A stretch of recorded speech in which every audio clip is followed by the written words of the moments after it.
এইভাবে একবার চাল কুমড়ো রান্না করে দেখবেন, দারুণ লাগে খেতে।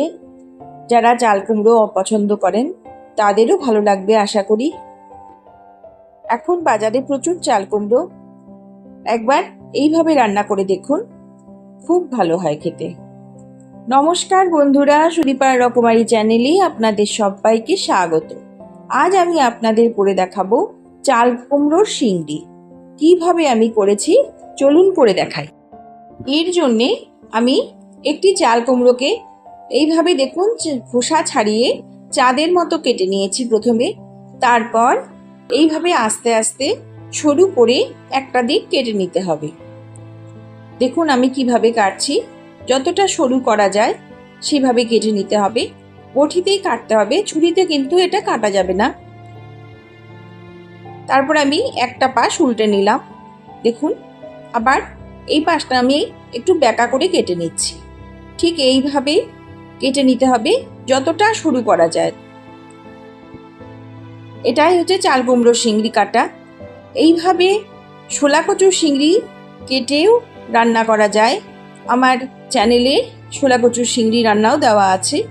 চাল কুমড়োও এইভাবে যদি শিংড়ি কেটে রান্না করা যায় তাহলেও খুব ভালো লাগে খেতে। দেখুন আমার কাটাটা হয়ে গেছে, দেখুন কতটা লম্বা হয়েছে, স্প্রিংয়ের মতো হয়ে গেছে। এইভাবে কেটে নিতে হবে। চাল কুমড়ো শিংড়িগুলো আমার সব কটাই কাটা হয়ে গেছে, দেখুন আমি কেটে নিয়েছি। এবার আমি এর মধ্যে দিয়ে দিয়েছি নুন। আমি একটু নুন দিয়ে চাল কুমড়োটা ভালো করে মেখে আধ ঘন্টার জন্য রেখে দেব। তাহলে চাল কুমড়োটা নরমও হয়ে যাবে আর নুনটাও ভেতরে ঢুকে যাবে। এবার আমি নিয়ে নিয়েছি একটি কাচের বাটি, এর মধ্যে নিয়ে নেব পরিমাণ মতো বেসন। যতখানি চাল কুমড়ো শিংড়ি আমি কেটে নিয়েছি সেই অনুযায়ী বেসনটা আমি নেব। আপনারা যতটা চাল কুমড়ো নেবেন সেই অনুযায়ী বেসনটা নিয়ে নেবেন। আমি বেসনটা নিয়ে নিলাম। এবার আমি এর মধ্যে দেব পরিমাণ মতো লবণ। চাল কুমড়োটা আমি আগে লবণ মাখিয়ে নিয়েছি যেহেতু, সেজন্য কম লবণ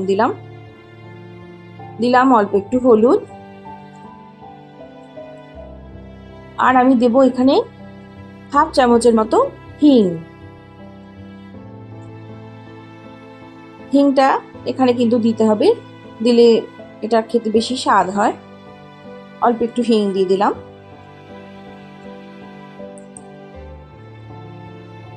আর দেব একটু কাশ্মীরি লঙ্কার গুঁড়ো, হাফ চামচের মতো কাশ্মীরি লঙ্কার গুঁড়ো। কাশ্মীরি লঙ্কার গুঁড়োটা যদি আপনাদের দিতে আপত্তি থাকে তবে এটা আপনারা স্কিপ করে যাবেন। আমি একটুখানি দিলাম রঙের জন্য। আর আমি এর মধ্যে এখন দিয়ে দেব 1 ইঞ্চি মতো আদা ঘষে নিয়েছি। জল দিয়ে আমি ব্যাটারটা এবার তৈরি করে নিলাম, বেসনের ব্যাটারটা।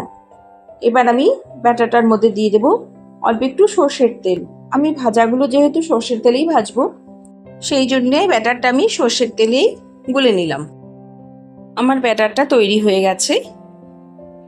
এবার আমি যে চাল কুমড়োগুলো নুন মাখিয়ে রেখে দিয়েছিলাম সেটা এবার আমি দেখুন কতখানি জল বেরিয়েছে এর থেকে নুন মাখানোর জন্যে। এটা আমি এবার চিপে জলটা ফেলে দেব। গ্যাসে আমি এবার কড়াই বসিয়ে নিয়েছি। পরিমাণ মতো তেল দিয়ে, সর্ষের তেল দিয়ে আমি শিংড়িগুলো বেসনের ব্যাটারে দিয়ে ভেজে নিচ্ছি। দেখুন এইভাবে ভেজে নেব। প্রতিটা চাল কুমড়ো কিন্তু আমি চিপে চিপে তারপরে বেসনের ব্যাটারের মধ্যে দিয়ে আমি এগুলো ভেজে নেব। দেখুন এইভাবে আমি একটা একটা করে বেসনের ব্যাটারের মধ্যে দিয়ে ভেজে নিচ্ছি। আমি কিন্তু এখানে সর্ষের তেলটা একটু কম দিয়ে ভাজার চেষ্টা করছি। এইভাবে কম দিয়ে হালকা আঁচে ভেজে নিতে হবে। বেসনের ভাজাটা এদিকে বসিয়ে আমি এই বাটিতে নিয়ে নিয়েছি 1 চামচ জিরের গুঁড়ো, 1 চামচ ধনের গুঁড়ো, 1 চামচ হলুদ, আর নিয়েছি আমি এখানে সামান্য একটু কাশ্মীরি লঙ্কার গুঁড়ো। এই সমস্ত মশলাগুলো আমি এবার একটু জলের মধ্যে গুলে কিছুক্ষণের জন্য রেখে দেব। এইভাবে যদি মশলাগুলো নিই তাহলে স্বাদটা বাটা মশলার মতোই আসে। সেই জন্য আমি মশলাটাকে এইভাবে একটু গুলে রেখে দিলাম। চাল কুমড়োগুলো আমার একটা পাশ ভাজা হয়ে গেছে। আমি গ্যাসের আঁচটা কমিয়ে রেখেই ভেজে নিচ্ছি আস্তে আস্তে করে, একটু সময় নিয়ে ভাজতে হবে। দেখুন এইভাবে যদি ভাজা যায় তাহলে অল্প তেলেও ভাজা যায় আর ভাজাটাও খুব ভালো হয়। গ্যাসের আঁচটা কমিয়ে রেখে আমি দেখুন এইভাবে ভেজে নিচ্ছি। দেখুন কি সুন্দর লাল হয়ে গেছে। এইভাবে আমি প্রতিটা চাল কুমড়োই এবার উল্টে দেব। দেখুন ভাজাগুলো আমার হয়ে গেছে। এবার আমি সব ভাজাগুলোই আস্তে আস্তে তুলে নেব। ভাজাগুলো সব তুলে নিয়েছি। গ্যাসে কড়াই বসিয়ে দিয়ে দিয়েছি পরিমাণ মতো সর্ষের তেল। দেব একটা তেজপাতা, একটা শুকনো লঙ্কা, দেব এক টুকরো দারচিনি, দুটো এলাচের মুখটা ছাড়িয়ে দিয়ে দিলাম, আর দেব অল্প একটু গোটা জিরে। ফোড়নটা ভালো করে ভাজা হয়ে গেলে আমি এর মধ্যে এবার দিয়ে দেব আমি 1 ইঞ্চি আদা, দুটো কাঁচা লঙ্কা আর একটা টমেটো আমি বেটে নিয়েছি মিক্সিতে, সেটা দিয়ে দিলাম।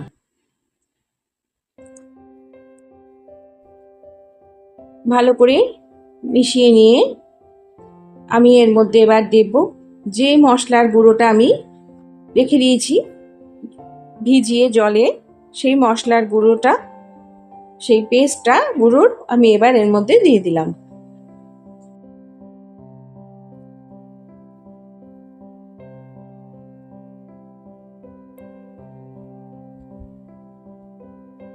সব কিছু দিয়ে এবার ভালো করে আমি মিশিয়ে নেব, মশলাটা ভালো করে কষে নেব। দেখুন মশলাটা আমি ভালো করে কষে নিচ্ছি, খুব ভালোভাবে কষে নিয়েছি। দেখুন তেলও ছেড়ে দিয়েছে, মশলাটা কষানো আমার সম্পূর্ণ হয়ে গেছে। এইভাবে কিন্তু মশলাটা একটু সময় নিয়ে ভালো করে কষে নিতে হবে। মশলাটা যদি ভালো করে কষানো হয় তবেই রান্নাটা খেতে ভালো হবে। এবার আমি দিয়ে দিলাম আগে থেকে একটু ভাপিয়ে নিয়ে রাখা আলু। একটা মিডিয়াম সাইজের আলু আমি এরকম ডুমো ডুমো করে কেটে নিয়েছি, সেটা এবার আমি ভাপিয়ে নিয়েছিলাম আগে, সেটা এবার দিয়ে দিলাম মশলার মধ্যে। আলুটা দিয়ে ভালো করে আমি মশলাটা কষে নেব। এবার দিয়ে দেব পরিমাণ মতো লবণ। লবণটা দিয়ে ভালো করে মশলাটা আলুটার সাথে এবার আমি কষে নেব। মশলাটা কষানো হয়ে গেছে, এবার আমি এর মধ্যে দিয়ে দেব পরিমাণ মতো জল। জলটা আমি একটু গরম নিয়েছি। দেখুন জলটা কিন্তু ততটাই দিতে হবে যতখানি দিলে আমার চাল কুমড়োর শিংড়িগুলো এর মধ্যে ডুবে থাকে, সেই অনুযায়ী জলটা কিন্তু আমার পরিমাণে একটু বেশিই দিতে হবে। দেখুন আমি জলটা দিয়ে দিলাম। জলটা ভালো করে এবার ফোটানোর জন্যে আমি অপেক্ষা করব।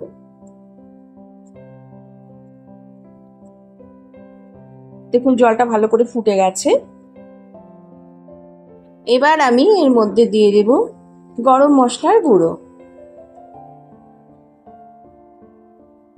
আমি এখানে হাফ চামচ গরম মশলার গুঁড়ো দিয়ে দিলাম। দিয়ে দেব হাফ চামচ ঘি। ঘি আর গরম মশলার গুঁড়োটা দিয়ে ভালো করে আমি এবার ঝোলটাকে মিশিয়ে নেব।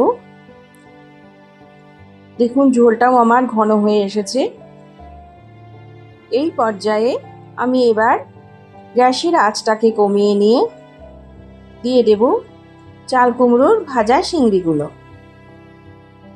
আস্তে আস্তে করে আমি চাল কুমড়োর ভাজা শিংড়িগুলোকে এবারে ঝোলটার মধ্যে দিয়ে দিলাম। দেখুন ঝোলটার মধ্যে কিন্তু চাল কুমড়ো শিংড়িগুলো ডুবে যাচ্ছে। এইভাবেই ঝোলের মধ্যে চাল কুমড়ো শিংড়িগুলোকে ডুবিয়ে দিতে হবে যাতে মশলাটা শিংড়ির মধ্যে ঢুকে যায়।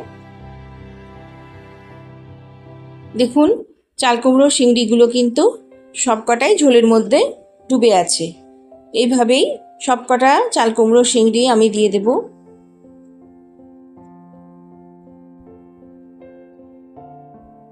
এইভাবে ঝোলের মধ্যে ডুবে থাকলে সমস্ত মশলাগুলো চাল কুমড়ো শিংড়ির গায়ে ঢুকে যাবে। সবকটা শিংড়ি আমার দেওয়া হয়ে গেছে। এই পর্যায়ে আমি গ্যাসের আঁচটা কমিয়ে রেখে একটি ঢাকনা দিয়ে 5 মিনিটের জন্য ঢেকে দেব।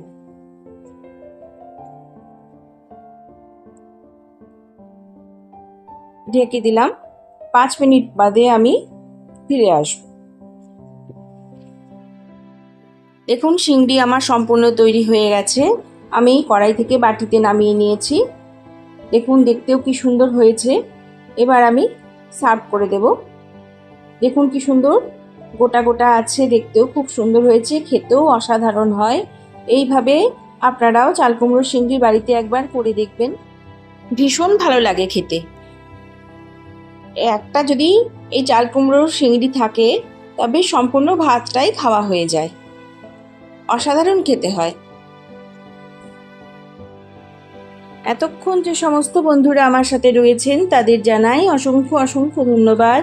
সবাই খুব ভালো থাকবেন, সুস্থ থাকবেন। সবাইয়ের জন্যেই রইল আমার অনেক অনেক ভালোবাসা ও শুভেচ্ছা।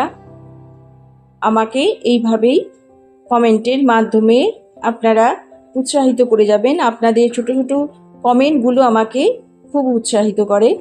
আবার আমি একটি নতুন ভিডিও নিয়ে আপনাদের কাছে চলে আসব। টাটা।